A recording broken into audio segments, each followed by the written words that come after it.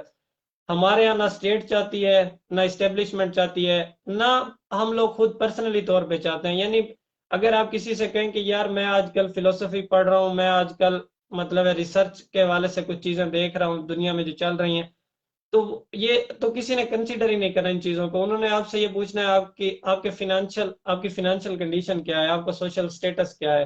اور یہی کیا جاتا ہے جب کسی ملک کو یا کسی قوم کو ترقی سے روکنا ہو تو انہیں ہمیشہ فائنینشیل کرائسس میں ڈالا جاتا ہے۔ ان کے پاس جب کھانے کے لیے روٹی نہیں ہے تو وہ کیا سوچیں گے مطلب تبدیلی کے لیے، یا ان میں کیا انٹیلیکچوئل حوالے سے وہ کوئی تھنکنگ آئے گی، وہ کیسے سوچیں گے؟ جس بندے کے پاس کھانے کے پیسے نہیں ہیں اسے فرق نہیں پڑتا کہ نیچے نے کیا کہا ہے، روسو نے کیا کہا ہے، اسے یہ اس کا مسئلہ ہی نہیں ہے۔ تو یہ کام یار انہوں نے کیا ہوا ہے۔ ہمارے ہاں جو پاور کے سورسز ہیں، ان ایکول ڈسٹریبیوشن ہے یعنی پیسوں کی، اور اسٹیٹ بھی مطلب فنڈ نہیں کرتی ہے۔ میں یہاں یورپ آیا ہوں، میرے لیے یہ بڑی حیرت کی بات تھی۔ میری ایک کلاس فیلو ہے جرمنی سے، تو وہ مجھے بتا رہی تھی کہ اگر وہ جاب نہ کرے یا کرے یہ اس کی مرضی ہے، اگر وہ نہیں بھی کرے گی تو اس کی روٹی کا جو بھی خرچہ ہے وہ اسے اسٹیٹ دے گی، یعنی اسے اسٹیٹ سے اتنے پیسے ضرور ملیں گے کہ وہ بھوکی نہیں مرے گی۔ لیکن ہمارے ہاں تو یہ تصور نہیں ہے۔ آپ دیکھیں کتنے لوگ روزانہ خودکشی کر جاتے ہیں غربت کی وجہ سے، آئے دن اخباروں میں خبریں لگ رہی ہوتی ہیں کہ اتنے لوگوں نے خودکشی کر لی، تھر پارکر میں یہ ہو رہا ہے، جی چولستان میں یہ ہو رہا ہے، حتیٰ کہ ہمارے اپنے پنجاب میں اس طرح کے واقعات بہت عام ہیں۔ تو جب آپ لوگوں کو بنیادی سہولیات ہی نہیں دیں گے زندہ رہنے کی تو وہ کس طرح مطلب آؤٹ آف دا باکس جانے کی سوچیں گے؟ مثلا یہ سوال ایک دو بار میری عادت ہے، میں اپنی امی سے کبھی کبھی چیزیں ڈسکس کرتا ہوں، تو میں ان سے بہت ساری چیزیں ڈسکس کر رہا تھا۔ انہوں نے مجھے صرف ایک بات کی، انہوں نے کہا دیکھو تمہاری ساری باتیں قابل قبول ہوں گی تب جب تم سوسائٹی کے ان تمام بیریئرز کو توڑو گے، ان سے آگے نکلو گے۔ یعنی جب کوئی تمہیں نہ فائنینشلی کریٹیسائز کر سکے نہ کوئی سوشلی کریٹیسائز کر سکے، جب تمہارے پاس وہ سب ہو جو ایک عام پبلک کے لیے ضروری سمجھا جاتا ہے، یعنی پبلک کو لگتا ہے کہ اس بندے کے پاس یہ سب آ گیا، اس نے یہ اچیو کر لیا ہے، تو اس کی بات کو اتنی اہمیت دی جائے۔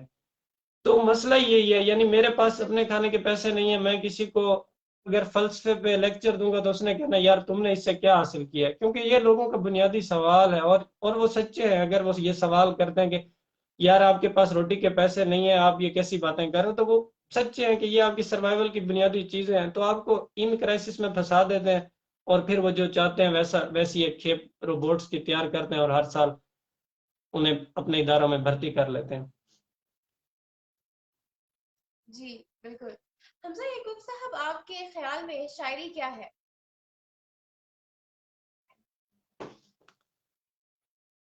شاعری کیا میں تو شاعری کو کیتھارسس کا ایک ذریعہ سمجھتا ہوں، اور بعض اوقات یہ ہے کہ یہ آپ کو یہ ایک طرح کی یہ بھی ایک کویسٹ ہے، سرچ ہے۔ بعض اوقات یہ آپ کو کسی نئی دنیا میں لے جاتی ہے، یعنی بعض اوقات ایسا خیال آپ کے دماغ میں آتا ہے جو آپ نے پہلے نہ کبھی پڑھا ہوتا ہے نہ کبھی سنا ہوتا ہے۔ میں یہاں فرائڈ کے کوٹیشن دہرانا چاہوں گا۔ فرائڈ کو میں پڑھ رہا تھا تو فرائڈ کہتا ہے کہ wherever I go I found a poet has been there before me۔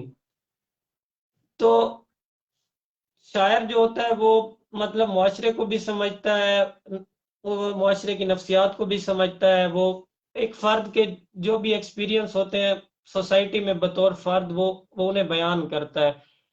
شاعر نہ تو یعنی شاعر کو آپ کسی باکس میں بند نہیں کر سکتے۔ ہمارے ہاں شاعری کے تصورات بھی بہت عجیب ہیں۔ اب کسی سے کہیں آپ شاعر ہیں، ان کا پہلا سوال ہوتا ہے آپ محبت میں ناکام ہوئے ہیں؟ اچھا آپ شاعر ہیں، آپ کو کوئی دھوکہ ملا ہے؟ یعنی شاعر کا ایک تصور ہی انتہائی عجیب و غریب بنا دیا گیا ہے۔ یعنی سوسائٹی میں کسی کو بتاتے ہوئے شروع میں تو یعنی یہ کنڈیشن تھی، یعنی کوئی پوچھتا ہے اچھا آپ شاعر ہیں، یعنی وہ ایک ان کے انداز میں یہ حقارت ہوتی تھی، اچھا آپ شاعر ہیں، یا ان کے انداز میں ایک طرح کا آپ کہہ لیں کہ تسلی، یا وہ اچھا آپ شاعر ہیں یعنی کوئی بات نہیں خیر ہے ہو جاتا ہے، جیسے اس طرح کا انداز ہوتا ہے۔ تو شاعر جو ہے وہ تو میرا خیال ہے پورے سماج کی نمائندگی کرتا ہے۔ ضروری نہیں کہ میں جو شعر کہوں وہ صرف میری اپنی کنڈیشن کے بارے میں ہو، وہ سماج کے بارے میں ہو سکتا ہے، وہ سماج سے جڑی دیگر چیزوں کے بارے میں ہو سکتا ہے، وہ کسی درخت کی حالت میں ہو سکتا ہے، وہ کسی بھی چیز کے بارے میں ہو سکتا ہے۔ تو شاعر میرا خیال ہے کہ آپ کہہ لیں کہ سماج کا ایک نمائندہ ہے، جو اس پورے سماج کی کیفیت کو بھی سمجھتا ہے, جو سماج میں بطور فرد بھی رہتا ہے اور سماج میں بطور سماج بھی زندہ ہوتا ہے. تو میرا تو یہی خیال ہے کہ شاید یہی ہوتا ہے. جی I don't know about other people's بالکل. opinion, but that's my own opinion. جی بہت انٹرسٹنگ بات کی ہے آپ نے, اور چونکہ آپ ایک پوئٹ خود بھی ہیں, سو کچھ شیئر کریں گے ہمارے ساتھ, کلام شاعر بزبان شاعر؟ جی چلے میں 2-4 شعر یہاں سنا دیتا ہوں. رفتار جتنی تیز رکھو کوئی حد نہیں, رفتار جتنی تیز رکھو کوئی حد نہیں, میں روشنی ہوں مجھ کو کسی سے حسد نہیں. رفتار جتنی تیز رکھو کوئی حد نہیں, میں روشنی ہوں مجھ کو کسی سے حسد نہیں. گھبرا کے کیمرے کی طرف دیکھتا ہے کیا, تصویر کھینچ لے گا تیرے خال و خد نہیں. آزاد رہنے والوں کی خاطر بھرا جہان, محصور ہونے والوں کی کوئی رسد نہیں. تو یہ کوئی 2-3 شعر مجھے یاد آ رہے ہیں, کیونکہ کافی عرصہ ہو گیا میں نہ تو کسی مشاعرے میں گیا ہوں اور نہ کسی کو سنانے کی نوبت آئی ہے, تو شعر مجھے زیادہ تر یاد نہیں ہے. جی بہت خوب. جی تو اب تک حمزہ صاحب آپ کی کیا اچیومنٹس رہی آپ کے خیال میں, آپ نے کیا اچیو کیا, اور اگر آپ کو لگتا ہے کہ آپ نے کچھ اچیو نہیں کیا, تو اپنی زندگی میں آگے کیا اچیومنٹس آپ کو, آپ کے خیال میں آپ کریں گے؟ یہ سوال ہی بہت, یہ سوال بذات خود ایک کانفلکٹ پیدا کر سکتا ہے. اچیومنٹ کیا ہوتی ہے؟ تو اچیومنٹ کا جو تصور ہے, ایک تو سماج سے وابستہ ہے, یعنی سماج کیا سمجھتا ہے کہ اچیومنٹ کیا ہوتی ہے. مثال کے طور پہ کسی کا میڈیکل کالج میں ایڈمیشن سماج کے نزدیک اچیومنٹ ہو سکتی ہے, کسی نیشنل کمپٹیشن میں پوزیشن لینا سماج کے نزدیک اچیومنٹ ہو سکتی ہے, یا میں اب جیسے ہنگری آ گیا ہوں تو بہت سے لوگوں کے نزدیک یہ بھی ایک اچیومنٹ ہے کہ جی چلے آپ نے ایک اسکالرشپ حاصل کر لی اور آپ باہر آ گئے. لیکن میں سمجھتا ہوں کہ کچھ اچیو کرنے کی بجائے, یعنی مثال کے طور پہ میں ایک سفر کر رہا ہوں کسی راستے کے اوپر, اور مجھے یہ لگتا ہے کہ جو میرا منزل مقصود ہے میری, وہاں پہ میرے لیے کچھ موجود ہے, اگر میں وہاں پہنچ گیا تو میں نے کچھ اچیو کر لیا, تو میں اسے درست نہیں سمجھتا. میں اسے زیادہ اہم سمجھتا ہوں کہ میں جب سفر کر رہا ہوں تو ارد گرد جو چیزیں ہیں, جو میرا راستہ ہے, میں اسے انجوائے کروں, اسے فوکس کروں اپنی جرنی کو.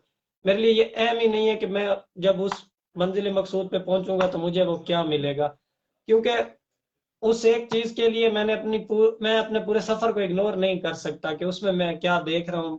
میں ایک گول پہ فوکس رکھوں. یہ جو گول کا تصور ہمارے ہاں سکھایا جاتا ہے, تو وہ آپ کو باقی زندگی کی باقی چیزوں سے کاٹ دیتا ہے. اکثر آپ نے سنا ہوگا ماں باپ کہتے ہیں جی چلیں اب آپ کا انٹری ٹیسٹ آ رہا ہے, آپ نے اور کچھ نہیں کرنا, زندگی سے کٹتے ہیں, کسی سے نہیں ملنا, دوستوں کو ٹائم نہیں دینا, آپ کی کتابیں ہیں اور آپ ہیں اور بس, اور ہم نے میرٹ بنا کے باہر نکلنا ہے. تو میں اسے اہم نہیں سمجھتا. میں سمجھتا ہوں کہ زندگی کو آپ اس کے ساری لوازمات کے ساتھ انجوائے کریں.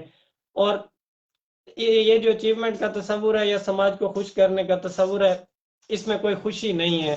سماج کبھی خوش نہیں ہوگا. آپ نے ایک گول اچیو کر لیا جو سماج چاہتا ہے, تو انہوں نے پھر آپ کے آگے اور گول رکھ دینے. آپ کی ساری زندگی سماج کو اپنی اچیومنٹ دکھانے میں گزر جائے گی کہ دیکھیں جی میں اچیو کر رہا ہوں, میں نے یہ اچیو کیا ہے, میں نے یہ اچیو کیا, میں نے یہ کیا, میں نے یہ کیا, اور آپ کو پتہ بھی نہیں چلے گا اور آپ کی زندگی ختم.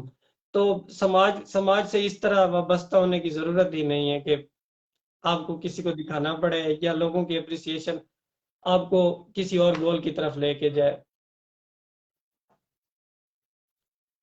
جی یقیناً ابھی آپ کی جو بات ہے کہ زندگی کو تمام لوازمات کے ساتھ انجوائے کرنا چاہیے, یقیناً آپ کی یہ بات اسٹوڈنٹس کو تو کم از کم بہت پسند آ رہی ہو.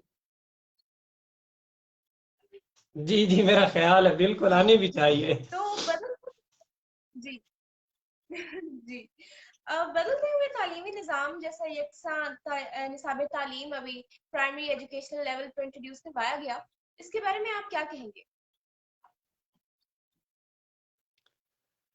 اس پہ بہت سارے دوست تفصیلی آرٹیکلز وغیرہ بھی لکھ چکے ہیں. جو یکساں تعلیمی نصاب ہمارے ہاں انٹروڈیوس کرایا گیا, یہ میں تو اس کے حق میں نہیں ہوں. اگر آپ ایک لائن میں میرا جواب جاننا چاہیں, اس کی وجہ یہ ہے, یعنی جو میری دلیل ہے وہ شاید آپ کی دلیل بھی ہو اس کے حق میں. یکساں تعلیمی نصاب کا مطلب یہ ہے کہ آپ سب جتنے بھی اسٹوڈنٹس ہیں انہیں آپ ایک ہی کتاب پڑھنے پہ پابند کر رہے ہیں، ایک ہی طرح سوچنے پہ مجبور کر رہے ہیں کہ بس آپ نے یہی سمجھنا ہے اور یہی سیکھنا ہے، اور یہی ہمارے یہاں بنیادی تعلیم کا تصور ہے. یعنی اگر آپ ان کہانیوں پہ، ان معلومات پہ یقین رکھتے ہیں تو آپ نے پرائمری کا امتحان پاس کیا. اگر آپ نے کچھ اور پڑھ کے پرائمری کا امتحان پاس کیا تو معذرت کے ساتھ ہم اسے کنسیڈر نہیں کرتے، ہم نہیں سمجھتے کہ آپ ہمارے یہاں پرائمری بھی پاس ہیں. تو جب آپ کے پاس مختلف کتابیں، مثال کے طور پہ جب میں نے پرائمری کی تو گورنمنٹ کی جو کتابیں تھیں وہ اور تھیں. میں جس اسکول میں نے پرائیویٹ پرائمری کی تو وہاں پہ آکسفورڈ کی کچھ کتابیں تھیں، کچھ باہر کے ملکوں کی کتابیں تھیں، تو فرق ہوتا ہے. یعنی جب آپ ہماری کنٹری کا جو ایک نصاب ہے وہ دیکھیں جو عام طور پہ رائج کیا جاتا ہے، اور جو باہر کے کسی ملک میں یا کسی اور سسٹم کا ہے تو اس میں فرق ہوتا ہے. اس سے یہ مقصود نہیں ہے کہ جو باہر کا ہوگا ضروری ہے کہ وہ ہر بار بہتر ہو. آپ کا بھی نصاب بہتر ہو سکتا ہے، لیکن اس سے جب آپ کے پاس مختلف کتابیں موجود ہیں، مختلف معلومات موجود ہیں، تو وہ فلیکسیبلٹی پیدا کرتی ہیں، ٹولرنس پیدا کرتی ہیں. آپ کو یہ پتہ چلتا ہے کہ جو کچھ میں نے پڑھا ہے اس کے علاوہ بھی اگر کسی نے کچھ پڑھا ہے یا وہ کسی اور طرح سے سوچتا ہے تو وہ بھی میرے برابر ہے. یعنی آپ نے 5 کتابیں پڑھی، آپ پرائمری کر لی، کسی نے کوئی اور 5 پڑھی تو وہ بھی پرائمری پاس ہو سکتا ہے. لیکن جب آپ کے پاس ایک ہی نصاب ہے اس سے ہٹ کے آپ کہیں جا ہی نہیں سکتے. یہ ٹیچرز کو بھی مطلب ہے. نصاب کا تو جو تصور ہے میں تو اس پہ بھی مطلب سوال اٹھاتا ہوں کہ نصاب ہونا ہی کیوں چاہیے. یعنی مثال کے طور پہ میں سائیکالوجی کر رہا ہوں، میں نے اپنے پروفیسر سے سوال کیا کہ ایک اسٹوڈنٹ ہے وہ آپ کے ادارے میں آتا ہے، 3 سال گزارتا ہے، آپ اسے 50-60 کتابیں پڑھا دیتے ہیں، 50-60 آرٹیکل بھی پڑھاتے ہیں، 1-2 وہ خود بھی لکھ لیتا ہے، اور آپ اسے ڈگری دے دیتے ہیں اور اسے سائیکالوجسٹ قرار دے دیتے ہیں. ایک اور بندہ ہے وہ 1000 کتابیں خود پڑھتا ہے، آپ کے نصاب سے ہٹ کے پڑھتا ہے، وہ خود 1-2 کتابیں لکھتا ہے، آرٹیکل بھی پڑھتا ہے، لیکن وہ آپ کے ایک انسٹیٹیوٹ کے اندر 3 سال نہیں گزارتا تو آپ اسے سائیکالوجسٹ نہیں مانیں گے. آپ کہیں گے نہیں جی آپ بتائیے، آپ کلینک نہیں کھول سکتے، آپ کو ہم سائیکالوجسٹ نہیں مان سکتے، کیونکہ آپ نے اس نصاب کو نہیں پڑھا، آپ کے پاس وہ معلومات نہیں ہے جو آپ کے پاس ہونی چاہیے. اس طرح یہ جو انسٹیٹیوٹ ہے یا یہ جو نصاب کا تصور ہے وہ آپ کو ایک دائرے میں بند کرتا ہے. پھر یکساں نصاب وہ تو مزید کام خراب کرنے والی بات ہے. ٹولرنس نہیں رہے گی لوگوں میں. پہلے ہی اتنے مسائل ہیں، آپ دیکھیں فسادات ہو رہے ہیں، ریلیجیس حوالے سے لوگوں کو مارا جا رہا ہے، مینورٹیز کے ساتھ فورس کنورجنس کی جا رہی ہیں. یکساں نصاب تو مزید آپ کو یہ سنگولیرٹی کی طرف لے کے جاتا ہے، جو سب سے بڑا مسئلہ. یعنی آپ کو یہ بتایا جاتا ہے کہ یہ بات ٹھیک ہے، اس کے علاوہ کوئی ریئلٹی نہیں ہے. آپ کو سنگل ریئلٹی کا تصور دیا جاتا ہے. آپ کہتے ہیں کہ بس یہ ٹھیک ہے، دیٹس اٹ، اس کے علاوہ کچھ نہیں ہو سکتا. اور اگر کوئی بندہ آپ کو بعد میں یہ کہتا ہے کہ نہیں اس کے علاوہ بھی کوئی ریئلٹی موجود ہو سکتی ہے تو آپ اس پہ کوشچننگ کرتے ہیں، آپ اسے خاموش کرانے کی کوشش کرتے ہیں. تو یہ جو سنگل نصاب کا، سنگل کریکولم کا جو تصور ہے یہ بنیادی طور پہ ملٹیپل ریئلٹی کے تصور کو کل کرنے والی بات ہے. یہ آپ کو ایک ہولسٹک اپروچ دیتا ہے کہ آپ ہی ٹھیک ہیں اور دیٹس اٹ. میں تو مجھے اس کی سمجھ نہیں آئی. میں نے کچھ نصاب کی کتابیں بھی دیکھی، میری ایک دوست ہے وہ پڑھاتی ہیں ایک سکول میں، تو انہوں نے مجھ سے اس حوالے سے ڈسکس کیا تھا کہ یہ دیکھیں جی یہ ہمارا نیا نصاب ہے، یہ ہماری کتابیں ہیں، تو آپ کی کیا رائے ہے. تو میں نے انہیں بھی یہی کہا تھا. تو یہ میرے لیے تو یہ ایک تشویشناک بات ہے. آپ نے پہلے بات کی کہ تبدیلی کیوں نہیں آتی یا پاکستان کے لوگ تبدیل کیوں نہیں ہو سکتے. یہ تو تبدیلی کے عمل کو مزید روکنے کے مترادف ہے، معذرت کے ساتھ، لیکن مجھے تو اس سے یہی سمجھ آتا ہے. جی بالکل. کیا آپ رول ماڈلز پہ یقین رکھتے ہیں؟ اف یس تو پھر کس سے انسپریشن لیتے ہیں آپ؟ نہیں، میں کسی بھی رول ماڈل پہ یقین نہیں رکھتا، کیونکہ جو رول ماڈل ہے وہ بنیادی طور پہ ایک ماں بیانیہ ہے، اور اس دور میں جہاں ہم سانس لے رہے ہیں اس میں ماں بیانیہ کی گنجائش نہیں ہے. جب آپ کسی رول ماڈل کا تصور بناتے ہیں تو وہ آپ کو، یعنی آپ اپنی پرسنالٹی کو مسخ کر رہے ہوتے ہیں. آپ نے کسی کو اپنا ایک ماڈل بنایا کہ جی یہ بندہ بڑا اچھا ہے، دیکھیں جس نے یہ زندگی گزاری ہے، اس کے تھاٹس تھے اور مجھے بھی ایسا ہونا چاہیے، یا اس کی طرح مجھے بننا چاہیے. آپ کو کسی اور کی طرح بننے کی ضرورت ہی نہیں ہے. آپ وہ بنے جو آپ خود بننا چاہتے ہیں. رول ماڈل کا تصور انتہائی عجیب و غریب ہے، مجھے نہیں سمجھ آئی اس کی. شروع میں شاید میں نے بھی کچھ رول ماڈلز بنائے تھے، لیکن ٹائم کے ساتھ ساتھ مجھے اندازہ ہوا کہ رول ماڈل آپ لوگوں سے انسپریشن لیں، آپ کو اگر ان کے کسی خیال سے متفق ہونا ہے، آپ اس سے ہو لیں، آپ کو کچھ اچھا لگتا ہے اسے اپریشیٹ کر لیں، دیٹس اٹ. لیکن آپ کو نہیں ضرورت، آپ کے لیے ضروری نہیں ہے کہ آپ بالکل ویسے ہوں یا کسی کو فالو کریں. میں تو نہیں سمجھتا کہ یہ کوئی ضروری ہے. جی بالکل. میں کچھ کوشچنز سب سے ہی کرتی ہوں اور شاید سب کو ریپیٹیشن بھی لگے، لیکن بیکاز میں نے لکھنا ہوتا ہے تو پھر ایک طرح سے مجھے ریسرچ کرنی ہوتی ہے، تو اس لیے میں کچھ کوشچنز ریپیٹ کر دیتی ہوں. تو آپ سے بھی پوچھوں گی کہ ثقافتی سطح پر بحیثیت شہری یا بحیثیت طالب علم ہماری کیا ذمہ داری ہے؟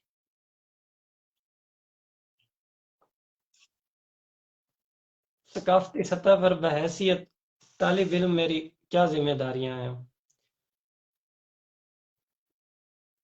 یہ انتہائی عجیب سوال ہے. معذرت کے ساتھ میں سمجھنے کی کوشش کر رہا ہوں کہ کیا واقعی بطور طالب علم ثقافتی یا سماجی سطح پر میری کچھ ذمہ داریاں ہیں. اصل میں جب آپ نے مجھے طالب علم کہا تو اس میں وہ سماج کا طے کیا ہوا طالب علم کا تصور دار آتا ہے، اور اس کے ساتھ جب ذمہ داری کا لفظ آتا ہے تو وہ مجھے احساس دلاتا ہے کہ مجھے یا تو ٹیچرز کا اس طرح سے احترام کرنا چاہیے، یا جو ایک طالب علم کا بطور سٹیریو ٹائپ جو ایک تصور ہے ایک طالب علم کو ایسا ہونا چاہیے، وہ مجھے اس کی یاد دلاتا ہے کہ اگر مجھ پہ کوئی ذمہ داری عائد ہوتی ہے. میں تو سمجھتا ہوں بطور طالب علم مجھے چیزوں کو سمجھنا چاہیے، مجھے سوال اٹھانے چاہیے، مجھے سماج سے سوال کرنا چاہیے، مجھے ٹیچر سے سوال کرنا چاہیے. ان تمام چیزوں کے بارے میں جو مجھے پڑھائی جاتی ہیں ان کی دلیل مانگنی چاہیے، بجائے ان پہ اندھا دھند یقین رکھنے کے. ہمارے یہاں طالب علم جب کسی کو اسٹوڈنٹ کہا جاتا ہے اسے بچپن سے یہ فورس کیا جاتا ہے کہ آپ نے ٹیچر کی بتائی ہر بات پہ ہاں کہنا ہے، یس کہنا ہے، ٹیچر سے اختلاف نہیں کرنا. یعنی ابھی تک میری چھوٹی سسٹر ہے، وہ میٹرک کر رہی ہے. اس نے ایک بار اپنے ٹیچر سے بحث کی کیونکہ اسے کچھ چیزیں فزکس کی میں نے پڑھائی تھی اور ٹیچر نے کچھ اور طرح سے بات کی. تو گھر والوں نے اسے ڈانٹا کہ ٹیچر سے بحث نہیں کرتے. یعنی ٹیچر نے گھر کمپلین کی کہ یہ بچی یہاں کھڑی ہو گئی اور آگے نہیں بڑھنے دے رہی تھی. اور وہ سوال فزکس کا تھا کہ زمین سورج کے گرد گھومتی ہے یا زمین ساکن ہے. اور ٹیچر ریلیجیس حوالے سے اسے یہ کنونس کرنے کی کوشش کر رہے تھے کہ جی دیکھیں زمین سورج کے گرد نہیں گھومتی، سورج زمین کے گرد گھومتا ہے. اب اگر آپ ریلیجن کو سائنس سے ریلیٹ کرنا بھی چاہ رہے ہیں تو آپ بچوں کو فورس تو نہ کریں. ایٹ لیسٹ ایک بچی نے دلیل دی، آپ کے پاس سائنٹیفک دلیل نہیں ہے، وہاں پہ کلاس میں اسے یہ کہنا کہ دیکھیں اس سے آپ کا ایمان ضائع ہو جائے گا، اس سے آپ کے مسلم ہونے پہ کوشچن مارک لگ جائے گا، تو یہ انتہائی عجیب و غریب بات ہے. تو جو بچپن سے یہ سکھایا جاتا ہے کہ ٹیچر کی ہاں میں ہاں ملائیں، اور اگر کوئی بچہ تھوڑا سا اختلاف کرتا ہے تو اس کی یا آپ اس کے ریلیجن پہ سوال اٹھا دیتے ہیں یا آپ اس کی سمجھ بوجھ پہ سوال اٹھا دیتے ہیں. تو یہ بڑی عجیب بات ہے. بطور طالب علم میں تو سوال کرنا یا بچوں کو سوال اٹھانا سکھاؤں گا کہ آپ نے سوال کرنا ہے، آپ نے سماج سے سوال کرنا ہے، اس آئیڈینٹی کے بارے میں، ان تمام چیزوں کے بارے میں جو آپ کو سماج سکھاتا ہے. آپ نے اپنے استاد سے سوال کرنا ہے، اور اس کا وہ جو ایک اس عہدے کا جو ایک روب ہے اس میں نہیں آنا. کیونکہ جب عہدے کا ایک روب آتا ہے یا آپ ایک ڈفرنس کریٹ کرتے ہیں اسٹوڈنٹ اور ٹیچر کے درمیان، تو پھر سیکھنے کا عمل نہیں ہوتا، پھر صرف آرڈرز ہوتے ہیں جو بچوں نے صرف انہیں ہاں میں بس ایکسپٹ کرنا ہوتا ہے. میرا تو یہ خیال ہے. جی میرا اگلا کوشچن بھی یہی تھا کہ ہمارے یہاں مذہب کو اتنا کنفیوزڈ وے میں کیوں پریزنٹ کیا جاتا ہے؟ مشتاق احمد یوسفی صاحب کی ایک لائن یاد آ رہی ہے. وہ کہتے ہیں کہ میں ایک عربی سے ملا تو اس نے مجھے کہا کہ یوسفی صاحب مسلمان تو ہم بھی ہیں لیکن آپ اجمی لوگ کلمہ پڑھ کر باولے ہو گئے ہیں. تو مسئلہ یہی ہے اصل میں نا، یہ وہی سنگولر ریئلٹی والی بات ہے یا ایک سنگل اپروچ والی بات آ رہی ہے.